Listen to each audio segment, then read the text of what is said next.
안녕하세요. 대방고시학원 하경선입니다. 지금부터 47회 영양사 국가고시 대비 영양사 수업을 시작을 하도록 하겠습니다. 그래서 이론과 문제풀이를 같이 병행을 할 거고요. 이제 이론 수업이 끝난 다음에 이제 관련된 문제를 풀어보는 형태로 수업이 진행이 될 것입니다. 올해 2023년에도 12월에 영양사 국가고시가 이제 시행이 될 예정이고요. 그때를 대비해서 지금부터 열심히 공부하시면 다들 좋은 결과가 있으실 것으로 생각이 됩니다. 영양사 국가고시 다 알고 계시겠지만 1교시, 2교시로 나눠서 시행이 되고 있고요. 1교시는 120문항, 2교시는 100문항 해서 전체 220문항으로 치러지고 있죠. 전부 다 객관식, 오지선다형의 객관식이고요. 객관식이라는 점이 굉장히 유리하게 우리한테는 작용을 하고 있어요. 그래서 보기에서 찾을 수 있을 정도로 공부를 하시면 되겠습니다. 그래서 객관식으로 출제가 되고 있고 1교시에 영양학 및 생화학, 영양교육, 식사요법, 생리학 요게 이제 시행이 되고 있고 2교시에 식품학 및 조리원리, 급식, 위생 및 관계법규 이렇게 치러지고 있고요. 전 과목에서 60% 이상 맞추셔야 돼요. 그러니까 220문항 기준으로 했을 때 132문항 이상을 맞추셔야만 합격을 하실 수 있고요. 그리고 과락 과목이 있어요. 그러니까 과목마다 과락이 있어요. 40% 이상 득점을 해야 한다. 그러니까 영양학 및 생화학 60문항 중에서 40% 이상이니까 24문항 이상 맞으셔야 되고 영양교육, 식사요법, 생리학 60문항이죠. 요 60문항 중에서 40% 이상 그러니까 24문항 이상 맞추셔야 되고 식품학 및 조리원리 40문항 중에서 40%고요. 급식, 위생 및 관계법규 60문항 중에 40%예요. 그래서 과목마다 쪼개서 40%가 아니라 여기 그래서 4과목이라고 보시면 되겠죠. 4과목에서 각각 40% 이상 득점을 하셔야 됩니다. 그래서 만약에 전체적으로 132문항 이상을 맞추셨다 하더라도 이 과목 중에 하나가 40%가 안 된다. 그러면 합격이 되지 않기 때문에 모든 과목을 다 집중해서 열심히 공부를 하셔야 됩니다. 그리고 그 각 해당 과목을 조금 디테일하게 세부적으로 나누어서 보면은 영양학 및 생화학에 영양학, 생화학, 생애주기 영양학이 포함이 되어 있고 요게 이제 60문항인 거죠. 그리고 영양교육, 식사요법, 생리학에 보면은 영양교육이 있고 식사요법 앞부분에 살짝 영양판정이랑 관련된 내용이 나와 있고요. 그 다음에 식사요법, 생리학 이렇게 포함이 되어 있습니다. 2교시에는 식품학 및 조리원리라고 해서 식품학, 식품위생물학, 조리원리 이렇게 3과목이 포함이 되어 있고요.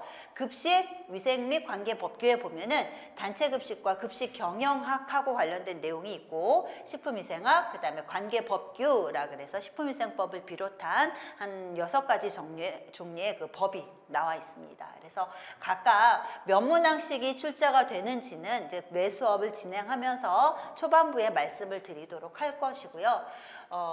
이 과목들 중에서 식품학이랑 그 다음에 식품위생물학, 그 다음에 위생, 식품위생학 요 3과목은 우리 장미 교수님께서 진행을 해주실 거예요. 그래서 요 부분은 장미 교수님과 같이 공부를 하시면 될 것 같고 이제 나머지는 제가 진행을 하도록 하겠습니다.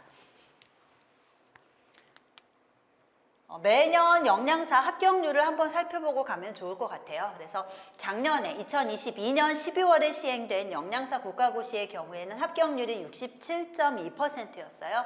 그리고 2021년 그리고 2020년 그러니까 44회, 45회의 경우에는 합격률이 70%를 넘는 높은 합격률을 보였죠. 그래서 요거를 이제 뭐 학교에 계시는 관계자분 말씀으로는 이제 코로나 관련돼서 코로나 혜택인 것 같다라고 말씀을 하시더라고요.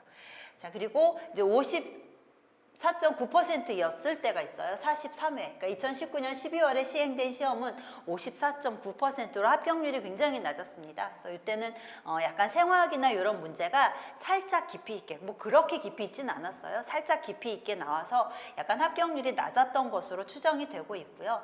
전반적으로 출제하시는 분들 말씀에 의하면 한 60%, 65% 정도의 합격률을 유지하려고 출제하는 그것을 목표로 해서 출제를 하신다라고 말씀을 하시더라고요. 그래서 작년처럼 아마 출제가 되지 않을까 난이도가 그 정도이지 않을까 생각을 합니다. 교재는 이제 우리 올인원 영양사라고 해서 올영 영양사라고 하는 교재를 가지고 이제 수업을 진행을 할 것이고요. 그리고 저희가 카페를 운영을 하고 있어요. 품격이라고 하는 카페를 운영하고 있어서 그 카페에 가입을 하셔서 여러분들끼리 의사소통도 하시고 또 저도 자주 들어가 보고 있으니까 거기에서 이제 제가 말씀드리고 싶은 것들 전달을 하도록 하고 그리고 그 학원 홈페이지에 여러분들 그 질문하는 란이 있을 거예요. 그래서 저한테 질문을 하실 때는 거기다가 질문을 하시는 게 조금 더 빠르실 거예요. 제가 거기를 더 자주 들어가 보니까 질문하실 것들은 질문을 하시고 그렇게 해서 우리 올해 꼭 영양사 시험 합격할 수 있게 다 같이 열심히 노력해 보도록 하죠. 자, 처음에 영양학 및 생화학부터 진행을 하겠습니다. 이제 저는 그 교재에 나와 있는 순서대로 과목 진행을 할 거고요. 이제 가장 앞에 있는 영양학, 생화학부터 진행을 할게요. 자, 영양학 및 생화학에서는 이제 주로 고급 영양학 책에 나와 있는 내용들이다라고 보시면 돼요. 그래서 생화학이 좀 포함이 되어 있어서 여러분들이 가장 부담스러워하시는 과목이기도 합니다만 생화학 문제가 그렇게 깊이 있게 어렵게 나오지는 않아요. 근데 혹시나 몰라서 말씀드리는 것들이 조금 있고 그 생화학하고 관련된 내용들은 정리를 하면서 하고 있으니까 정리된 부분을 또 잘 암기를 하시면 여러분들 뭐 크게 어려움 없이 문제 푸실 수 있을 걸로 생각이 돼요. 영양학 및 생화학 세부 영역을 보면은 개요 부분에서 영양 섭취의 기준, 그 다음에 영양 섭취 실태, 영양 밀도라는 내용이 나와 있고 영양과 성장, 영양 표시, 그 다음에 세포의 구조와 기능에 대한 얘기가 좀 나와 있습니다. 그래서 여기 영양 표시나 이런 것들은 또 영양 교육에서 한 번 더 언급이 될 것 같고요. 그 다음에 탄수화물 영양이라 그래서 소화 흡수, 혈당 조절, 탄수화물의 생리적인 기능, 탄수화물 섭취 기준과 탄수화물 급원식품 이런 건 우리 잘 알고 있죠. 그리고 탄수화물 관련된 문제, 그 다음에 식이섬유에 대한 것들이 언급이 되고 있고 일반적인 탄수화물의 생리적인 기능과 식이섬유의 생리적 기능이 좀 다르죠. 그래서 이 식이섬유에 대해서는 굉장히 자주 문제가 나오고 있어요. 수용성 식이섬유, 불용성 식이섬유 관련된 문제가 자주 출제가 되고 있으니까 이 식이섬유의 기능도 잘 정리를 하셔야 되고 탄수화물 중에서도 올리고당의 기능은 거의 식이섬유의 기능과 동일하죠. 올리고당 관련된 문제도 자주 출제되고 있으니까 그 부분도 정리 잘 하시면 좋겠고요. 탄수화물 대사에서는 해당 작용에서부터 TCA 회로 전자전달계는 그렇게 깊이 있게 나오진 않아요. 그러니까 전자전달계를 통해서 NADH가 몇 개의 ATP를 생성하느냐, FADH2가 몇 개의 ATP를, 몇 분자의 ATP를 생성하느냐 정도만 여기서는 보시면 될 것 같고요. 5탄당 인산회로 포도당 신생, 글리코겐 대사까지 되어 있고 그 밖에도 그 포도당 이외의 그런 과당이나 갈락토오즈 대사까지도 이제 포함이 돼요. 여기에 지질 영양에서는 지질의 소화 흡수, 지질의 운반, 지질의 생리적인 기능, 섭취 기준, 급원, 그 다음에 지질과 관련된 어떤 영양 문제들이 언급이 되고 있고 지질 대사에서는 3개로 나눠서 보시면 돼요. 중성지방의 합성 분해, 그 다음에 케톤체 합성 분해, 콜레스테롤, 뭐 대사 같은 것들이 언급이 되고 있죠. 그래서 이 3가지가 지질 대사에서 나오고 있고요. 단백질 영양에서는 단백질의 소화, 흡수, 생리적인 기능, 단백질의 질을 평가하는 방법이 여러 가지가 있죠. 그러니까 단백질도 다 똑같은 단백질이 아니라 어떤 것들은 우리 몸에 굉장히 유리한 그런 구조를 가지고 있고 어떤 것들은 약간 부족한 그런 단백질들이 있어서 이것들을 구별하는 방법, 질을 평가하는 방법에 대해서 언급이 돼요. 그리고 단백질 섭취 기준, 급원, 단백질 섭취하고 관련된 문제들에 대해서 나와 있고요. 아미노산 및 단백질 대사에서 보면은 아미노산 대사, 그 다음에 질소 배설, 아미노산 대사에서는 이 아미노산이 통째로 이용이 되는 경우도 있으나 탄소 골격과 질소 골격으로 나누어서 대사가 될 경우 이 질소 부분은 배설을 시켜버리죠. 그래서 배설이 될 때 요소라는 그런 물질을 형성해서 배설을 시켜요. 그래서 요소, 회로나 이런 것들이 이제 언급이 될 것이고요. 여기에서 핵산이 나와요. 핵산, 뉴클레오티드라고 얘기하는 핵산. 핵산. 이 핵산을 공부를 해야만 체내에서 단백질이 생합성되는 과정을 이해할 수 있어서 이제 핵산과 단백질 생합성, 그다음에 유전자 발현에 대한 얘기가 살짝 나옵니다만 유전자 뭐 DNA 복제나 이런 것들은 크게 언급이 되고 있지 않고 주로 단백질 생합성이 되는 전사, 번역이라고 하는 그런 과정을 주로 언급하고 있어요. 그 부분을 공부하시면 될 것 같고 효소에 대한 것들도 나와요. 효소. 그래서 저는 두 번째 챕터로 효소를 따로 빼서 먼저 공부를 하고 그래야만 나머지 대사들을 이해하기가 용이하기 때문에 효소를 따로 빼서 공부를 할 수 있게 책에다가 이제 순서를 그렇게 정해 놓았어요. 그 다음에 에너지 대사, 에너지 필요량, 에너지 섭취 기준, 에너지 섭취하고 관련된 문제라거나 에너지 대사의 통합적인 조절, 그리고 알코올 대사 같은 것들이 언급이 되고 있죠.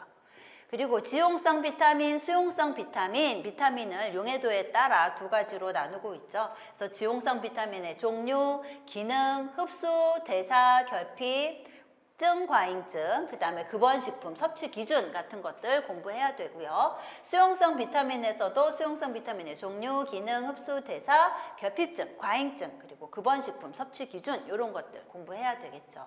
무기질도 다량 무기질과 미량 무기질로 나눠서 각각 어떤 종류가 있는지, 체내 기능은 어떠한지, 흡수나 대사하고 관련된 부분. 근데 이 미량 영양소, 비타민과 무기질의 대사나 이런 것들은 그렇게 자세하게 나오진 않아요. 그래서 이런 것들은 그냥 살짝 필요한 부분만 보시면 될 것 같고요. 결핍증, 과잉증, 그 다음에 섭취 기준이나 급원이나 그래서 이런 결핍증, 과잉증, 기능, 급원식품 이런 것들을 위주로 공부를 하시면 좋겠어요. 그리고 수분에서는 수분의 체내 기능, 인체 수분 균형, 필요량 이런 것들을 이제 공부하면 되겠죠. 자, 그래서 지금 보신 거는 영양학과 생화학에 대한 얘기예요. 생애주기 영양학은 뒤에 가서 이제 다시 한번 영역을 살펴볼 것이고요. 여기서는 그냥 고급 영양학에 있는 그런 파트들이다라고 보시면 되겠어요. 총 46문항이 여기서 출제가 되고 있고 나머지 14문항이 생애주기 영양학에서 언급이 되고 있어요. 그러니까 생애주기 영양학이 14문제다라고 보시면 되고 나머지 46문제가 일반적인 영양학, 그 다음에 생화학에서 출제가 되고 있는 문항수라고 하시면 되겠죠.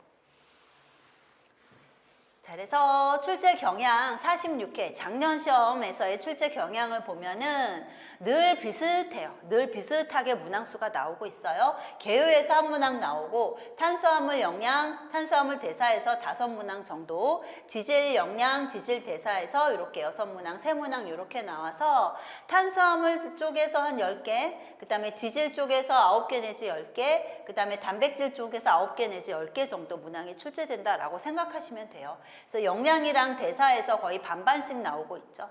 그리고 단백질도 4문항, 영양에서 아미노산, 단백질 대사에서 5문항 이렇게 나왔고 에너지 대사에서 3문항, 그 다음에 비타민은 지용성, 수용성, 그 다음에 무기질은 다량, 미량에서 한 3문항씩 정도 출제되는 걸로 생각하시면 되고 그 다음에 수분에서 1문항 정도 나오고 있어요. 그래서 수분, 개요에서 1문항 정도 이렇게 출제가 되고 있고 그 다음에 미량 영양소에서 각 파트별로 3문항 정도 나온다라고 보시면 되겠어요. 그래서 전부 46문항이 출제되고 있고 이 출제 경향은 거의 매년 유사하기 때문에 요 유형을 좀 알아두시고 공부를 하시면 되겠어요. 그 다음에 영양학의 기초, 이제 제일 먼저 첫 번째 챕터죠. 첫 번째 챕터 1챕터 보시면 영양학 기초라고 되어 있어요.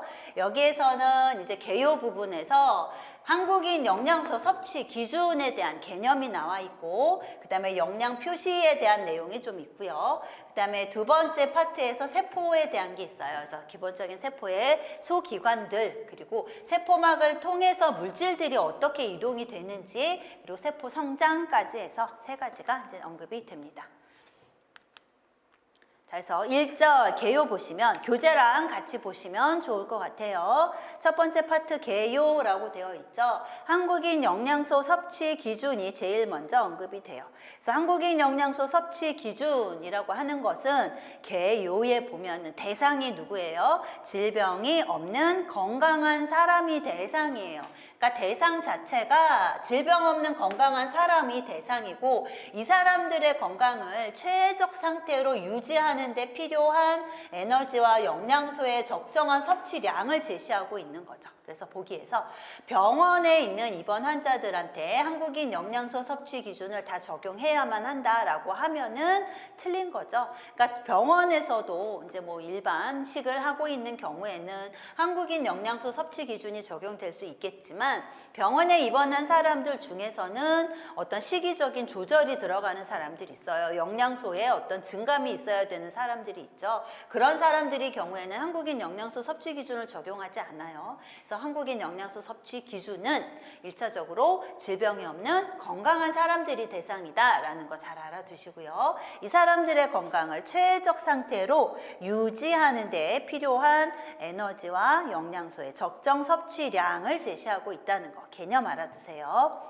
자, 그리고 여기에 나와 있는 수치가 지금 5가지예요. 평균 필요량, 권장 섭취량, 충분 섭취량, 상한 섭취량, 그리고 만성질환 위험 감소 섭취량 해서 5가지가 있어요. 각각의 개념 알고 계셔야 되겠죠. 그래서 평균 필요량이라고 하는 것은 교재를 보시면 16페이지 교재를 보시면 인구 집단을 구성하는 건강한 사람들의 영양소 필요량이 있어요. 영양 필요량. 요거의 중앙값에 해당하는 것이 평균 필요량이에요. 중앙값. 그러니까 필요량의 중앙값이에요. 사람들마다 필요량이 다 달라요. 사람들마다 뭐 똑같이 연령이 같다라고 해도 20세라고 해도 사람마다 키 다르고 체중 다르고 근육량도 다르고 활동량도 다르고 그 사람들이 가지고 있는 어떤 유전적인 소인도 다 다르기 때문에 몸에서 필요로 하는 영양소의 양은 다 다르단 말이죠. 그래서 어떤 사람은 조금만 있어도 되는 사람이 있고 몸에서 요구하는 양이 어떤 사람은 많은 양을 필요로 하기도 해요. 그래서 그림을 그려보면은 이렇게 정규 분포 곡선이 나오는 거죠.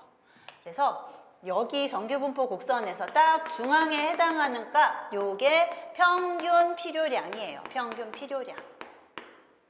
그래서 인구 집단을 대상으로 해서 각 사람들이 요구하는 영양소의 양을 조사를 해보면 어떤 사람은 조금만 있어도 되는 사람이 있고 어떤 사람은 많이 필요한 사람이 있어요.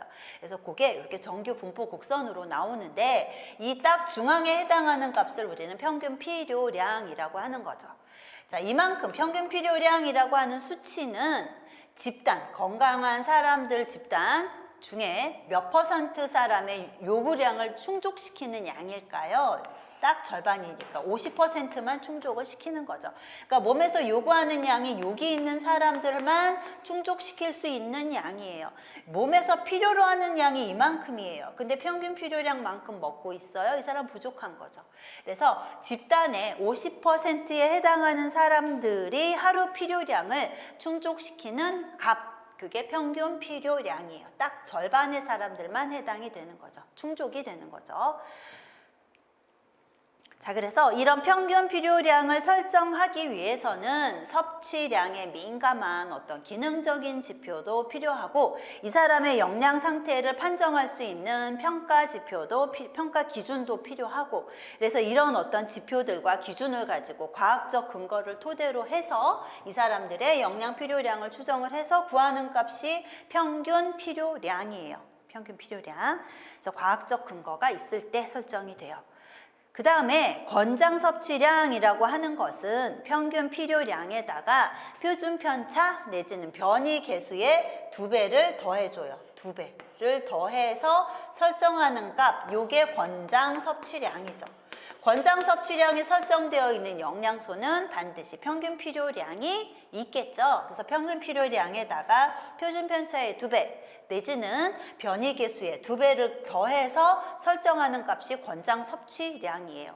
권장 섭취량이라고 하는 수치는 이 집단, 건강한 사람들의 지금 대상 집단 중에 거의 대부분 사람들의 필요량을 충족시키는 값이죠. 이만큼 섭취하고 있어요. 그러면 대부분의 사람들이 자기가 원하는, 자기가 필요로 하는 양을 충족하고 있는 그런 수준인 거죠. 여기에 들어있는 사람만 충족이 안 되겠죠? 여기. 그러니까 몸에서 요구하는 양, 몸에서 필요로 하는 양이 여기에 있으면 충족이 안 돼요. 부족하겠죠. 요 부족한 사람들이 2에서 한 3%밖에 되지 않아요. 그래서 충족되는 사람이 거의 97, 98%에 해당이 되죠.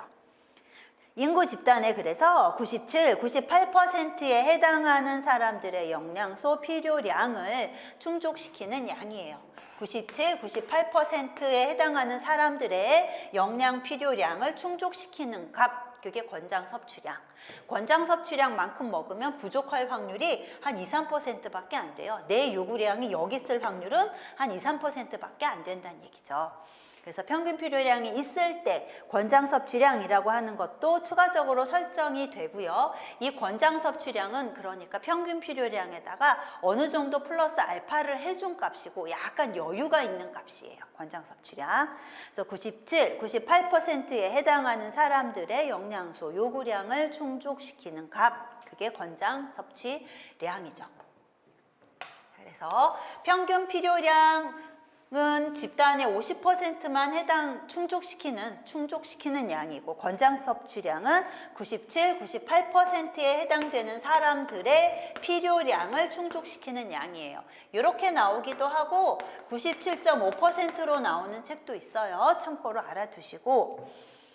자, 그래서 이런 평균 필요량과 권장 섭취량을 설정하기 위해서는 섭취량에 민감한 어떤 기능적인 지표도 있어야 되고 영양 상태를 반영할 수 있는 어떤 평가 기준도 있어야 되고 과학적 근거를 바탕으로 해서 이 두 가지는 설정이 돼요. 근데 과학적인 어떤 기준이 없어요. 과학적인 근거가, 기준이 아니라 근거가 부족해요. 이럴 때 추정돼서 나오는 값이 충분 섭취량이라고 하는 값이 있어요. 그래서 영양소 필요량을 추정하기 위한 과학적 근거가 부족해요. 그래서 표준 편차도 설정할 수가 없어요. 그리고 중앙값도 설정할 수 없어요. 이런 거 설정이 안 돼요. 그러면은 결과적으로 평균 필요량과 권장 섭취량이 설정이 안 되는 상황이죠. 이럴 때 이거 대신 사용하는 게 충분 섭취량이에요. 대상 인구 집단의 건강을 유지하는 데 충분한 양, 요거를 기준으로 설정을 하고 있고 실험 연구, 관찰 연구 요런 걸로 확인된 건강한 사람들의 영양소 섭취량 중앙값을 기준으로 한다라고 되어 있어요. 그러니까 건강한 사람들이 얼만큼 먹고 있길래 건강한가 그걸 기준으로 해서 설정한 게 충분 섭취량이죠. 그래서 충분 섭취량은 나와 있는 것처럼 뭐 관찰 연구를 한다거나 아니면은 실험 연구를 한다거나 해서 설정한 값이고 거의 이제 역학조사를 통해서 한다 이렇게도 표현을 해요. 역학조사. 가장 많이 쓰는 게 국민건강영양조사. 그래서 국민건강영양조사를 해서 지금 되게 건강하게 살고 있는데 이 사람들이 식이섬유를 얼만큼 먹고 있길래 건강한지 확인을 해요. 그 값을 바탕으로 해서 제시하는 것이 충분 섭취량인 거죠. 그래서 이 충분 섭취량은 평균 필요량이나 권장 섭취량처럼 퍼센트, 그러니까 비율을 얘기할 수는 없어요. 그래서 어느 정도, 어느 수준인지를 퍼센트로 얘기하기는 어려운 그런 수치가 충분 섭취량이에요. 아까 평균 필요량은 집단의 50%를 충족시킨다라고 얘기를 했고 권장 섭취량은 집단의 97, 98% 사람들의 필요량을 충족시킨다라고 말할 수 있으나 이거는 퍼센트로 얘기하기는 어려워요. 그래서 보통 국민건강영양조사를 해서 얼마큼 먹고 있길래 건강한가? 그거를 기준으로 해서 충분 섭취량은 대부분 설정이 되고 있어요. 그래서 실험 연구, 관찰 연구에서 확인된 건강한 사람들의 영양소 섭취량 중앙값을 대략 기준으로 해서 설정하고 있는 것이 충분 섭취량이죠. 자, 그러니까 영양소마다 평균 필요량이 설정이 되어 있는 아이가 있고 평균 필요량 그리고 권장 섭취량 설정되어 있는 영양소가 있고 그 다음에 충분 섭취량이 설정되어 있는 영양소가 있어요. 그래서 보시면은 만약에 요게 설정되어 있다. 그럼 이게 없겠죠. 반면에 요거 두 개가 설정이 안 돼 있어요. 그러면 요게 있을 거예요. 그렇죠? 요거 두 개를 설정할 수 없는 상황에서 설정하는 게 요 놈이기 때문에 요거 두 개 없을 때 요게 있을 것이고 요게 두 개 있으면 이건 없을 거예요. 그렇죠? 자, 그 다음에 상한 섭취량이라고 하는 거 있어요. 상한 섭취량. 요거는 개념 먼저 보고 갈게요. 인체 건강에 유해 영향이 나타나지 않는 최대 영양소 섭취 수준이에요. 최대 영양소 섭취 기준. 그러니까 최대 여기까지는 먹어도 돼. 그런데 그 이상 먹으면 어떤 문제가 발생할 수 있을 거예요 라고 설정되어 있는 게 상한 섭취량이죠. 그러니까 최대 영양소 섭취량. 최대 여기까지는 괜찮으나 그 이상 섭취했을 경우에는 어떤 부작용이 나타날 수 있고 과잉증이 나타날 수 있을 거다라고 정해놓은 수치가 상한 섭취량이에요. 그래서 이거는 어떨 때 설정을 하나요? 과다하게 섭취했을 때 유해 영향이 있었다라는 어떤 보고가 있는 그런 영양소에 대해서만 설정이 되어 있어요. 그래서 과량 섭취로 인한 유해 영향에 과학적 근거가 있을 때 설정한 값이다 라고 되어 있죠. 상한 섭취량에. 그래서 과다하게 먹었을 때 어떤 증상이 있었어요 라는 어떤 보고가 있으면 설정이 되는 게 상한 섭취량이에요. 상한 섭취량 있는 게 있고 없는 게 있어요. 그래서 요거 있으면서 상한 섭취량 있는 것도 있고 이거 있고 있는데 상한 섭취량 없는 경우도 있고 충분 섭취량 있으면서 상한 섭취량 있는 것도 있고 그래서 상한 섭취량은 유해 영양의 보고가 있는 그런 영양소에 대해서만 설정이 되어 있어요. 보편적으로 상한 섭취량은 미량 영양소들 있죠. 그러니까 비타민과 무기질에 대해서만 설정이 되어 있어요. 비타민, 무기질. 근데 모든 비타민, 모든 무기질은 아니고 비타민 중에서도 많이 먹었더니 문제가 있더라 라는 보고가 있었던 그런 비타민, 무기질 중에서도 이제 설정할 수 있는 근거가 있는 그런 무기질에 대해서만 상한 섭취량이 설정이 되어 있어요. 그 밖에 뭐 탄수화물이나 지방이나 단백질이나 이런 것들은 상한 섭취량 설정이 되어 있지 않아요. 물론 많이 먹어서 지방이나 단백질이나 탄수화물이나 많이 먹었을 때 문제는 반드시 있어요. 있으나 어떤 이 수치로 제시하기에는 어떤 근거가 좀 미흡해서 아직까지는 어느 수준에서 이걸 상한 섭취량으로 잡아야 할지 그렇게 애매한 모호한 그런 영양소에 대해서는 아직 설정이 되어 있지 않아요. 자, 그래서 미량 영양소들에 대해서 설정이 되어 있고 어차피 이런 비타민이나 무기질은 되게 소량 요구해요. 우리가 몸에서 필요로 하는 양이 소량이에요. 그래서 이거를 과다하게 섭취했을 때 문제가 되는 그런 케이스들이 많아서 미량 영양소에 대해 상한 섭취량이 설정이 되어 있죠. 설정할 때는 요건 참고로 그냥 알아두세요. 최대 무해 용량. 최대 여기까지는 먹어도 해가 없다라고 하는 어떤 보고가 있었어요. 그거를 기준으로 하든지 아니면은 최저 유해 용량을 가지고 계산을 보통 해요. 그래서 동물 실험이나 뭐 이런 거 했을 때 최대 여기까지는 해가 없는데 그 이상 먹으니까 어떤 증상이 나타나더라 하는 어떤 근거. 그 다음에 요거는 설정하기가 조금 힘들어서 최저 유해 용량 여기서부터 요만큼 먹었을 때부터 어떤 증상이 나타나더라 라는 어떤 근거가 있으면 요거를 기반으로 해서 상한 섭취량을 설정해요. 여기다가 나누기 불확실 계수라는 걸 해주죠. 불확실 계수.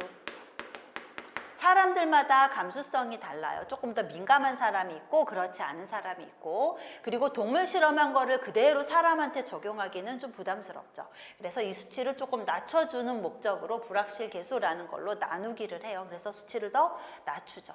그래서 조금 더 안전하게 그렇게 적용을 할 수 있게끔 제시되어 있는 것이 상한 섭취량이에요. 그래서 이 상한 섭취량은 되게 예민한 사람 기준이에요. 설정되어 있는 수치가. 그래서 뭐 노인이라거나 아니면은 조금 어린 아이라거나 이렇게 예민한 사람을 기준으로 해서 설정이 된 것이 상한 섭취량이라고 하는 거죠. 자, 그래서 개념 잘 알아두세요. 최대 여기까지는 괜찮고 그 이상 먹지 마세요. 그게 상한 섭취량이에요. 그 다음에 만성질환 위험 감소 섭취량이라고 하는 거 있죠. 이거는 건강한 인구 집단에서 만성질환의 위험을 감소시킬 수 있는 영양소의 최저 수준의 섭취량, 그게 만성질환 위험 감소 섭취량이에요. 일단은 만성질환과 굉장히 연관이 깊은 그런 영양소에 대해서 설정이 되어 있겠죠. 그래서 현재 요거 설정되어 있는 것은 나트륨 하나예요. 나트륨만 만성질환 위험 감소 섭취량이 설정이 되어 있어요. 그래서 성인 기준에서 예를 들어 2300mg 이렇게 설정이 되어 있어요. 나트륨의 만성질환 위험 감소 섭취량. 요거는 개념이 이게 목표치는 아니에요. 2300만큼 먹자. 목표치는 아니고 지금 섭취하는 양이 이거보다 높아요. 그러면은 낮췄을 때 만성질환의 위험을 감소시킬 수 있을 것이다 라는 개념인 거죠. 그래서 이 개념을 보시면은 기준치보다 높게 섭취할 경우 전반적으로 섭취량을 줄이게 되면 만성질환에 대한 위험을 감소시킬 수 있다는 근거를 중심으로 도출된 섭취 기준이에요. 말씀드렸듯이 지금 먹고 있는 게 2300보다 높다 그러면 어떻게든 낮춰서 지금 섭취량을 조금 감량할 필요가 있다라는 개념이고 2300이 목표치는 아니에요. 이거보다 높으면 줄여라 라는 개념인 거죠. 그래서 나트륨이 설정이 되어 있고 나트륨을 많이 섭취하면 어떤 만성질환에 걸리나요? 고혈압 내지는 심혈관계 질환에 걸리죠. 심혈관계 질환. 그러니까 고혈압을 비롯한 심혈관계 질환과 나트륨은 굉장히 밀접한 관련이 있어요. 그래서 이런 만성질환의 위험을 감소시키기 위해서 현재 나트륨을 2300mg보다 많이 먹고 있으면 줄여서 섭취하세요 라는 개념인 거죠. 자, 그래서 나트륨 하나가 만성질환 위험 감소 섭취량 설정이 되어 있어요. 자, 그래서 지금 어떤 영양소에 대해 어떤 영양 섭취 기준이 설정되어 있는지가 우리 교재에도 나와 있어요. 보시면은 뭐 충분 섭취량이 제시된 영양소. 그러니까 요거 빼고 나머지는 뭐 평균 필요량이나 권장 섭취량이 설정이 되어 있는 그런 경우일 것이고 뭐 지방 같은 경우에는 뭐 딱히 다른 어떤 영양 섭취 기준이 설정 안 되어 있는 아이들도 있기는 있어요. 근데 평균 필요량, 권장 섭취량 이외에 충분 섭취량이 설정되어 있는 그런 영양소가 지금 여기 제시되어 있는 것들이에요. 그래서 보시면은 식이섬유, 수분 같은 건 충분 섭취량 설정되어 있어요. 그러니까 식이섬유의 경우에는 부족했을 때 어떤 증상이 있는지가 명확하지가 않죠. 뭐 변비가 다 식이섬유가 원인인 것도 아니고 그래서 어떤 기능상의 지표가 좀 애매해요. 식이섬유는. 그래서 충분 섭취량이 설정이 되어 있는 거죠. 국민건강영양조사를 해서 건강하게 지금 뭐 문제없이 지내고 있는 사람들이 식이섬유를 얼마나 먹고 있는지 그거를 확인을 해서 그걸 가지고 충분 섭취량을 설정을 한 케이스죠. 수분의 경우에도 충분 섭취량 설정되어 있고요. 리놀레산, 알파리놀렌산, EPA와 DHA 합 요거는 충분 섭취량이 설정되어 있어요. 그러니까 식이섬유랑 수분이랑 그다음에 지방산에 대해서 충분 섭취량이 설정이 되어 있고 EPA나 DHA 같은 것은 오메가3 계열의 지방산에 해당이 되죠. 체내에서 알파리놀렌산 가지고 전환이 되는 아이들이에요. 근데 전환율이 좀 낮다. 그래서 이것도 좀 섭취를 했으면 좋겠고 요만큼 섭취하는 게 좋겠다라고 해서 EPA와 DHA에 대해서도 충분 섭취량이 설정이 되어 있어요. 그리고 지용성 비타민, 우리 지용성 비타민 그러면 A, D, E, K 이렇게 네 가지가 지용성 비타민이죠. 요 세 개가 충분 섭취량이에요. 세 개가 충분 섭취량이고 얘는 평균 필요량과 권장 섭취량이 설정이 되어 있어요. 그래서 A 빼고 D, E, K 요 세 가지가 충분 섭취량 설정되어 있는 비타민. 그 다음에 수용성 비타민 중에서는 판토텐산, 비오틴처럼 웬만한 수용성 비타민 공부하고 약간 끝에가 있는 것들 그 두 아이가 충분 섭취량 설정된 케이스라고 보시면 돼요. 판토텐산, 비오틴. 그 다음에 무기질 중에서는 나트륨 하면 같이 나오는 애들 염소 있고 칼륨 있고 왠지 셋이 친해 보이죠? 여기에다가 불소, 망간, 크롬 해서 불망크 요 세 가지가 충분 섭취량 설정되어 있는 걸로 보시면 돼요. 그래서 무기질 중에서는 요렇게 지금 6개가 충분 섭취량 설정이 되어 있고 나머지 무기질은 평균 필요량, 권장 섭취량 설정이 되어 있는 거죠. 그리고 비타민도 여기 나와 있는 거 이외에 나머지는 평균 필요량, 권장 섭취량이 설정되어 있는 비타민들이에요. 그리고 이제 뭐 지방 같은 경우에는 아까 말씀드렸지만 지방은 뒤에도 나와요. 한 번 더 언급이 될 거예요. 보통 1세 이하의 어린 아이들을 제외하고는 지방은 설정되어 있는 게 없어요. 그래서 그냥 뭐 에너지 대비 몇 % 섭취해라 이렇게만 되어 있어요. 그 다음에 상한 섭취량 설정되어 있는 거 이게 문제가 나와요. 충분 섭취량 설정되어 있는 영양소 찾으세요. 상한 섭취량 설정되어 있는 영양소 찾으세요. 이런 거 자주 나오니까 여기 나와 있는 것들을 귀찮아도 여러분들이 암기를 하셔야 됩니다. 상한 섭취량 설정되어 있는 거 지용성 우리 A, D, E, K 네 가지 있었어요. 이 중에서 A, D, E 요 세 가지만 상한 섭취량이 설정되어 있어요. K만 상한 섭취량이 없어요. 비타민 K는 체내에서 대사되는 속도가 빠르고 이 아이는 많이 섭취되었을 때 어떤 문제가 있는지에 대해서 보고된 게 없어요. 그래서 비타민 K는 상한 섭취량 없어요. 유해한 영양에 대해 보고된 게 없다는 얘기예요.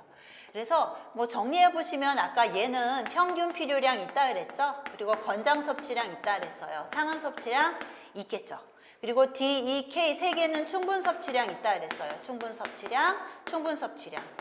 그러면 비타민 D도 상한 섭취량 있고 비타민 E도 상한 섭취량 있고 얘는 없고 이렇게 정리가 한 번에 될 수 있겠죠. 그래서 비타민 A, D, E 요 세 가지가 상한 섭취량이 있고 수용성 비타민 중에서는 비타민 C, 비타민 B6, 그 다음에 니아신, 엽산 이렇게 두 개를 추가로 외우시면 될 거예요. 그래서 이렇게 7가지 비타민이 상한 섭취량 설정이 되어 있어요. 수용성 중에서는 비타민 C, B6, 그 다음에 엽산, 그 다음에 니아신 이렇게 충분 섭취량, 아니 상한 섭취량이 설정되어 있다라고 기억을 하셔야 되고요. 그래서 비타민은 7가지가 상한 섭취량 설정되어 있어요. 그 다음에 위에서 지금 비타민 C나 니아신이나 B6나 엽산은 충분 섭취량 아니죠. 그러니까 얘네들은 뭐예요? 평균 필요량, 권장 섭취량, 그리고 상한 섭취량이 설정되어 있는 아이들이죠. 그 다음에 무기질 보시면 지금 종류 되게 많죠. 하나, 둘, 셋, 넷, 다섯, 여섯, 일곱, 여덟, 아홉, 열, 열하나. 11가지 무기질에 대해서 상한 섭취량이 설정되어 있어요. 그러니까 무기질은 대부분 독성이 좀 강하구나 라는 걸 알 수 있고요. 한국인 영양소 섭취 기준액 뒤에 가서 정리가 한 번 더 될 거예요. 한국인 영양소 섭취 기준에 보면은 영양소 40가지에 대해서 기준치들이 설정이 되어 있어요. 그 중에 무기질은 15가지예요. 15종류 무기질에 대해서 어떤 기준치들이 설정이 되어 있어요. 지금 상한 섭취량 설정되어 있는 애들이 11개죠. 11종. 요 11가지가 상한 섭취량이 있어요. 그러니까 상한 섭취량 없는 애가 몇 개? 4개죠. 4개를 외우는 게 더 편하시겠죠. 그래서 요 4가지 종류가 상한 섭취량이 설정되어 있지 않아요. 요 4개가 뭐냐 하면 나트륨은 많이 먹으면 혈압이 올라가고 그 다음에 뭐 심혈관계 질환도 걸리고 분명 어떤 유해한 영향이 있기는 있으나 설정할 수 있는 어떤 기준치에 대한 그 어떤 근거가 부족한 거죠. 그러니까 분명히 먹으면 혈압은 올라가는데 이걸 어디서 끊어야 될지 모르겠는 거죠. 그리고 한국인들의 경우에는 외국인이랑 다르게 어떤 나트륨에 대한 적응도가 외국인과 분명 다를 수 있을 거예요. 기존에 나트륨 섭취한 수준이 다르기 때문에. 그래서 외국 거를 갖다 그대로 쓰기 쓰기에도 조금 모호하고, 그래서 아까 말씀드렸듯이 만성질환 위험 감소 섭취량이라고 하는 것을 제시해서 나트륨 섭취에 대한 어떤 경각심은 주고 있어요. 근데 상한 섭취량을 설정할 수 있는 근거는 아직 좀 미비한 거죠. 그래서 나트륨 상한 섭취량이 없고, 얘랑 친한 애들 칼륨, 염소 상한 섭취량 없어요. 여기에다 하나만 더 추가하시면 돼요. 크롬에 대해서 상한 섭취량이 없다, 이렇게 보시면 되고, 나머지 11가지가 몽땅 상한 섭취량 설정되어 있는 영양소다라고 보시면 될 거예요. 그리고 만성질환 위험 감소 섭취량 설정되어 있는 거 나트륨 있었고요. 자, 지금 본 5가지 섭취량 기준 중에서 지금 4가지 보시면은, 지금 안 먹으면은, 하나도 안 먹으면 위험할 확률 100이죠. 그리고 너무 많이 먹으면 위험할 확률 100이고, 과다 위험 확률 100, 부족 위험 확률 100 기준해가지고 여기서 1로 표현을 했습니다만, 먹기 시작하면 섭취량이 증가함에 따라서 부족할 위험은 어떻게 돼요? 점점점 감소하죠. 먹으면 부족할 위험은 점점점 감소해요. 감소하다가 절반쯤 됐을 때 딱 중앙값이라고 얘기하는 거, 요게 뭐다? 평균 필요량인 거죠. 그래서 인구 집단의 절반만 충족시킨다. 인구 집단 100명 중에서 50명만 충족시키고 50명은 아직 부족 확률이 좀 있는 거죠. 요게 평균 필요량. 그 다음에 섭취량을 쭉 늘려서 변이계수의 2배 내지는 표준 편차의 2배를 더해준 값이 뭐다? 권장 섭취량이에요. 그래서 요거는 위험할 확률이 한 0.2에서 한 0.3밖에 안 되는 0.02에서 한 0.03 정도밖에 안 되는 거죠. 한 2, 3%밖에 안 되는 거죠. 위험할 확률이 한 2, 3%밖에 안 되는 수준, 권장 섭취량에 해당이 되고요. 0.02, 0.03 정도다, 부족할 확률이. 그 다음에 충분 섭취량은 대략 여기 어디쯤이라고 봐요. 여기 어디쯤. 그래서 건강한 사람들이 먹고 있는 양을 기준으로 근거해서 설정한 값이고, 부족할 확률이라거나 뭐 이런 것들 퍼센트 얘기하기에는 어떤 근거가 부족하다라고 얘기를 했어요. 그래서 충분 섭취량은 여기 어디쯤 이라고 보시면 되고, 상한 섭취량은 위험할 위험이 나타나기 바로 직전이 상한 섭취량이죠. 그래서 최대 여기까지 섭취는 괜찮은데, 그 이상 섭취하게 되면은 위험할 확률이, 과다로 인한 어떤 위험 확률이 증가해요 라는 기준치가 상한 섭취량이에요. 그래서 여기까지만 먹으라고 얘기하는 게 상한 섭취량이죠.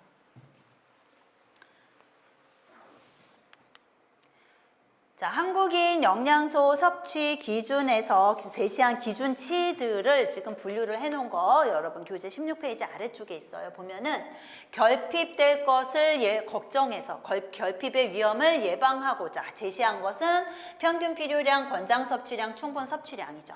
그리고 과잉의 위험을 예방하기 위해서 제시한 것은 상한 섭취량이에요. 그리고 만성질환, 먹는 것, 먹는 거에 기인해서 만성질환이 걸릴 위험을 감소시키기 위해서 제시한 것이 만성질환 위험 감소 섭취량이라고 하는 개념이 있었어요. 나트륨에 대해서만 설정이 되어 있다라고 했죠.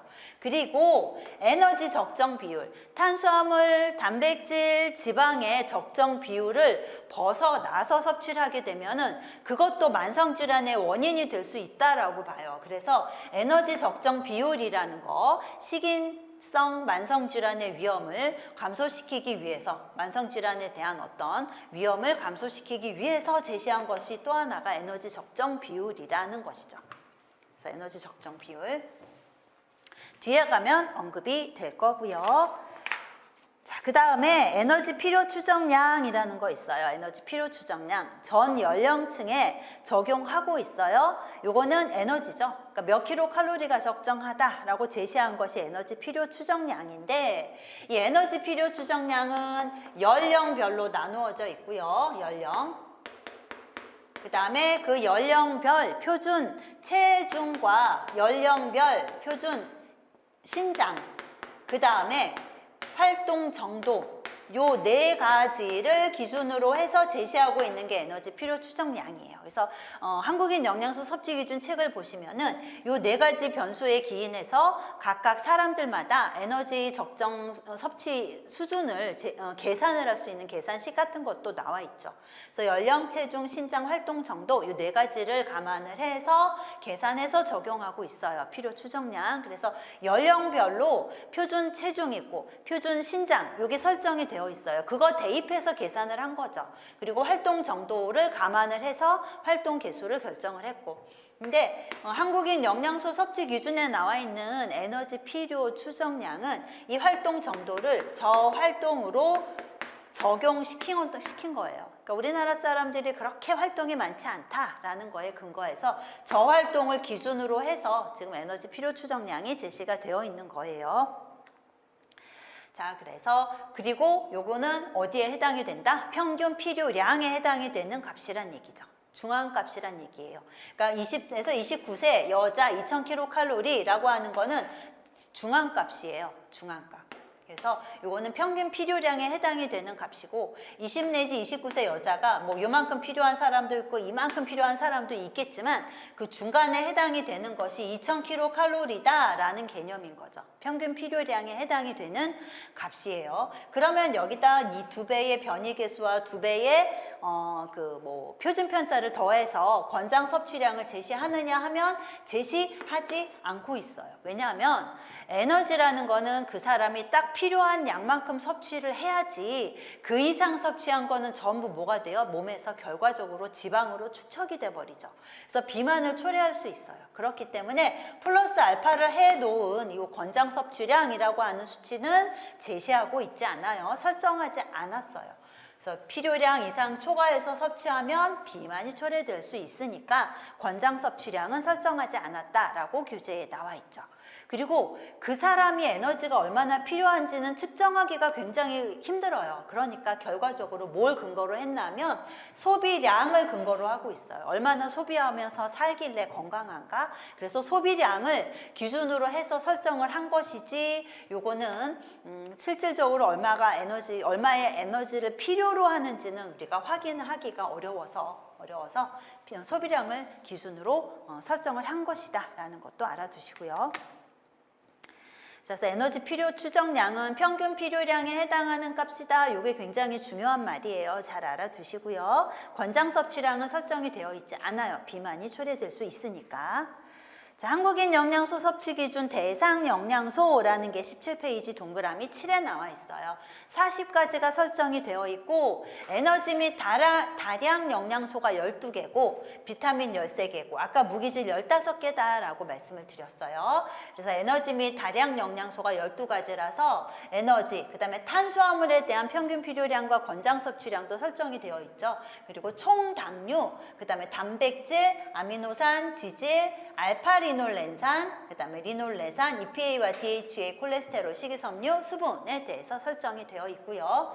그 다음에 여기 밑줄 쳐져 있는 것은 2020년 개정되면서 추가로 들어온 애들이에요. 2015년까지는 없다가 2020년 개정되면서 들어온 아이들이라 이렇게 밑줄이 쳐져 있죠. 그리고 비타민의 경우에는 비타민 A, D, E, K, 비타민 C, 티아민, 리보플라빈, 니아신, B6, 엽산, B12, 판토텐산, 비오틴 해서 13가지. 그 다음에 무기질에 대해서는 15가지가 설정이 되어 있어요. 칼슘, 인, 나트륨, 염소, 칼륨, 마그네슘, 까지가 다량 무기질이죠. 다량 무기질. 다량 무기질 중에 뭐가 없나 하면 황이 없어요. 황에 대해서는 설정된 게 없어요. 원래 황까지 해가지고 하나, 둘, 셋, 넷, 다섯, 여섯, 7개까지가 다량 무기질인데 다량 무기질 중에서 황에 대한 한국인 영양소 섭취 기준 설정 수치는 없다는 거. 왜냐하면 우리가 황만 먹진 않죠. 황은 보통 뭐 아미노산이나 아니면 다른 어떤 영양소의 구성 성분으로 섭취가 되기 때문에 황만 가지고는 얘를 얼마큼 먹어야 되는지 설정할 수가 없어요. 그래서 황은 여기 설정 안 돼 있어요. 그리고 나머지가 미량 영양소죠. 미량 무기질이죠. 철, 아연, 구리, 불소, 망간, 요드, 셀레늄, 몰리브덴, 크롬까지 해서 무기질 중에서는 15가지가 설정이 되어 있어요. 저 15개 중에 4개만 상한 섭취량 없고 나머지 11가지는 상한 섭취량이 있다라는 말씀 아까 드렸고요. 자, 그 다음에 한국인 영양소 섭취 기준의 활용이라는 내용이 있어요. 활용. 자, 한국인 영양소 섭취 기준은 식사 평가할 때 이용이 되기도 하고 식사를 계획할 때 이용이 되기도 하고, 그래서 식사 평가할 때 이 사람이 영양소를 적정하게 섭취하고 있는지 평가할 때 한국인 영양소 섭취 기준을 쓰죠. 그리고 식사를 계획할 때 얼만큼의 영양소 섭취를 시켜야 할까, 이거 계획할 때도 한국인 영양소 섭취 기준을 활용해요. 그래서 평가에 보시면 개인의 식사를 평가할 때 이 식사가 적절한지 부적절한지 보통 우리가 확률로 얘기를 해요. 평균 필요량보다 못 먹고 있으면, 평균 필요량은 절반만 해당이 되는, 절반만 충족시키는 양이라 그랬죠. 그것보다 섭취가 안 된다. 그럼 이 사람 부족할 확률 되게 높다라고 평가를 해요. 그리고 평균 필요량과 권장 섭취량 사이로 섭취를 하고 있으면 그래도 부족할 확률이 있다라고 얘기를 하고, 권장 섭취량보다 더 많이 섭취하고 있으면 부족할 확률이 적다라고 얘기를 하죠. 우리가 확률로 얘기해 줄 수밖에 없어요. 나중에 여러분들이 영양사를 하시면서 그 사람이 섭취하고 있는 영양소의 양에 대해 평가를 할 때 충분하십니다, 부족하십니다 라고 확언할 수 없는 이유는 이 사람의 필요량이 지금 이 중에 어디 있는지 모르죠. 그러니까 지금 권장 섭취량만큼 먹고 있으나 그 대상자가 몸에서 필요로 하는 양이 여기 있을 수도 있어요. 그러면 권장 섭취량만큼 먹어도 부족한 거죠. 그래서 우리는 권장 섭취량만큼 먹을 때 부족할 확률이 적습니다, 낮습니다, 이렇게 확률로 얘기해 줄 수밖에 없어요. 평균 필요량보다 적게 먹어요. 그럼 이 사람이 요구량이, 필요량이 여기 있을 확률이 거의 50%죠. 그러니까 이 사람은 지금 부족할 확률이 높습니다, 50% 이상입니다, 이렇게 얘기해 줄 수밖에 없는 거죠. 그래서 이렇게 식사 평가할 때 한국인 영양소 섭취 기준에 나와 있는 수치들을 기준으로 해서 평가를 해줘요. 집단의 식사를 평가할 때에는 영양소 필요량을 충족시키지 못하는 사람의 비율을 구하는 거죠. 그러니까 평균 필요량보다 못 먹는 사람이 이 집단 중에 몇 %냐, 뭐 이렇게 얘기를 해요. 그리고 뭐 상한 섭취량보다 더 많이 먹는 사람은 얼만큼이냐, 몇 %냐, 이렇게 얘기를 하죠. 집단의 식사 평가할 때 권장 섭취량을 쓰지 않아요. 권장 섭취량이라고 하는 수치는 쓰지 않아요. 요거 사용하지 않아요. 대신에 평균 필요량이라거나 아니면은 권장 섭취량을 이용을 하는 거죠. 평균 필요량을 써요. 권장 섭취량은 쓰지 않아요. 그래서 이 수치가 너무 여유가 있는 수치고 이거를 적용했을 때 권장 섭취량이 어떤 개념과 맞지 않는 부분이 있기 때문에 권장 섭취량은 쓰지 않고요. 평균 필요량만 사용을 해요. 자, 그 다음에 식사 계획할 때는, 개인의 식사를 계획할 때는 권장 섭취량과 충분 섭취량을 가지고 개인의 식사 계획을 해요. 그래서 이건 여유 있는 수치니까 이제 개인으로 할 때에는 평균 필요량은 너무 좀 불안한 수치고, 개인을 대상으로 해서 이 사람의 어떤 영양 섭취를 충족시켜주는 그런 식사를 계획할 때는 권장 섭취량과 충분 섭취량을 이용을 하고요. 상한 섭취량을 넘어가면 안 되겠죠. 그 미만으로 섭취시킬 수 있게 그렇게 계획을 해요. 집단의 식사 계획을 할 때에는 평균 필요량보다 못 먹는 사람 비율을 최소화시키고, 그 다음에 상한 섭취량 넘어가는 사람의 비율을 최소화시킬 수 있게 그렇게 식사 계획을 하고, 그 다음에 충분 섭취량의 그 집단의 섭취량에 충분 섭취량에 해당될 수 있게 그 집단에 섭취하는 섭취량의 중앙값이 충분 섭취량에 해당이 될 수 있게 그렇게 계획을 세운다라는 거. 그래서 식사 평가나 식사 계획에 이 한국인 영양소 섭취 기준을 활용해요.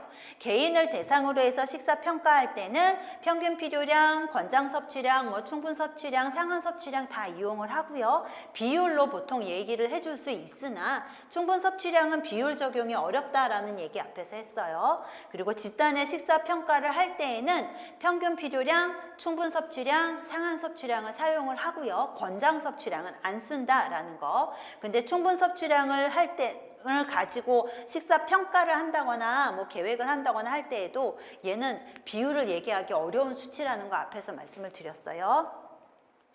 그래서 뭐 집단의 식사 평가할 때 이 집단의 섭취 수준이 충분 섭취량과 유사하면 이 집단 식사가 부족할 확률이 좀 적다, 뭐 부족할 가능성이 적다, 뭐 이런 수준으로만 언급을 해주죠. 그 다음에 식사 계획할 때, 개인의 식사 계획할 때는 권장 섭취량, 충분 섭취량, 상한 섭취량 이용하고요. 집단의 식사를 계획할 때는 평균 필요량, 충분 섭취량, 상한 섭취량 써요. 그러니까 집단의 식사 계획할 때에도 권장 섭취량은 사용하지 않죠. 그러니까 집단을 대상으로 할 때는 권장 섭취량을 잘 안 쓴다라는 거. 식사 평가할 때도 집단의 식사 평가할 때도 권장 섭취량 안 써요. 집단의 식사를 계획할 때도 권장 섭취량을 안 써요. 이거 참고로 알아두시고요. 자, 그 다음에 한국인 영양소 섭취 기준의 에너지 적정 비율 나와 있어요. 그래서 요거는 보시면은 1세 이후에 대해서 1세 이후를 대상으로 할 때 에너지 적정 비율이 설정이 되죠. 그러니까 1세 이전의 아기들 0에서 5개월, 6에서 11개월 애들한테는 이런 영양소 적정 비율 적용하지 않아요. 1세 이후에 대해서 적용을 하고 있고 1에서 2세가 있고 3에서 18세, 19세 이상 이렇게 세 개로 나누어져 있어요. 보면은 탄수화물은 전 연령에서 똑같이 55에서 65%가 적정 비율이에요. 그러니까 하루에 섭취하는 에너지 중에서 55 내지 65%는 탄수화물로 채우는 게 적정하다라는 개념이죠. 그리고 단백질은 7에서 20%가 적정하고요. 지방은 1에서 2세일 때 20에서 35%, 그 다음에 3세 이상에서는 15에서 30% 동일하죠. 포화지방에 대해서는 여기가 달라요. 3에서 18세는 8%, 그 다음에 19세 이상에서는 7% 미만이 설정이 되어 있고 트랜스 지방은 1% 미만 설정이 되어 있죠. 요게 차이가 있어요. 요게. 자, 그래서 1에서 2세의 아기들은 지방 섭취 적정 섭취 비율이 좀 높아요. 기준이 뭐였냐면 모유죠. 모유를 기준으로 설정을 한 것이고 모유의 지방 함량을 기준으로 설정을 한 것이고 그 다음에 아기들은 위가 작아서 섭취할 수 있는 음식의 양이 작아요. 근데 에너지를 충족시키기 위해서는 그렇기 때문에 조금 농축된 에너지 상태가 필요해요. 그래서 지방 섭취를 조금 더 해야 된다라고 보는 거죠. 그래서 요 퍼센트 잘 기억하셔야 되고요. 요 부분도 중요해요. 보면은 총 당류 섭취량은 당이라 하면 뭐예요? 첨가당 내지는 단순당을 얘기해요. 첨가당 있고 그 다음에 천연에 들어있는 천연당도 포함이 되어 있겠죠. 천연당. 그래서 이 당류라는 거는 단당류 내지는 이당류처럼 사이즈가 작아서 입에 들어가면 단맛이 나는 애들을 얘기해요. 근데 원래 식품에 천연에 들어있는 그런 당도 있고 그 다음에 우리가 첨가하는 당도 있죠. 조리하는 과정에서. 두 가지로 나눠 볼 수 있습니다만 전체 당류는 총 에너지의 10에서 20%로 제한을 해야 되고요. 그 다음에 요 첨가당은 10% 이내로 섭취할 것을 권장하고 있어요. 이것도 잘 알아두세요. 그래서 탄수화물 중에서도 이 당류에 대한 규정이 있어요. 단 음식을 너무 많이 먹고 이 당류의 섭취가 많아지는 것에 대해서 굉장히 걱정들을 하고 있어요. 그래서 이 총 당류에 대한 제한도 있고 특히나 우리가 조리나 이런 거 과정에서 집어넣는 이런 첨가당에 대한 규정도 따로 있다라는 거 잘 알아두시고 이 퍼센트 기억하시고요. 콜레스테롤은 19세 이상에 대해서만 권고치가 있어요. 300mg 미만 섭취해라 라는 권고치 있어요. 이것도 알아두시고요.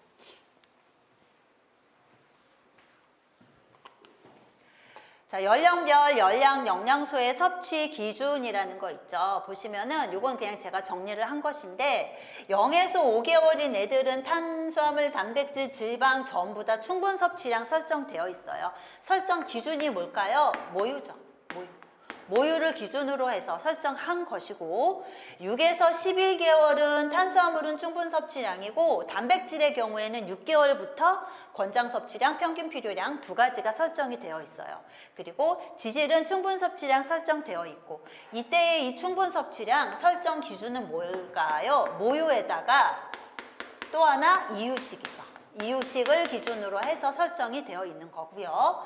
그 다음에 1세 이후에는 탄수화물 평균 필요량, 권장 섭취량, 단백질도 평균 필요량, 권장 섭취량 있어요. 그리고 에너지 적정 비율, 우리 앞에서 표로 본 에너지 적정 비율 설정되어 있고, 지방의 경우에는 그냥 에너지 적정 비율만 있어요. 그냥 공란이에요. 아무것도 없어요. 저 에너지 적정 비율만 설정이 되어 있다라는 거 알아두시고요.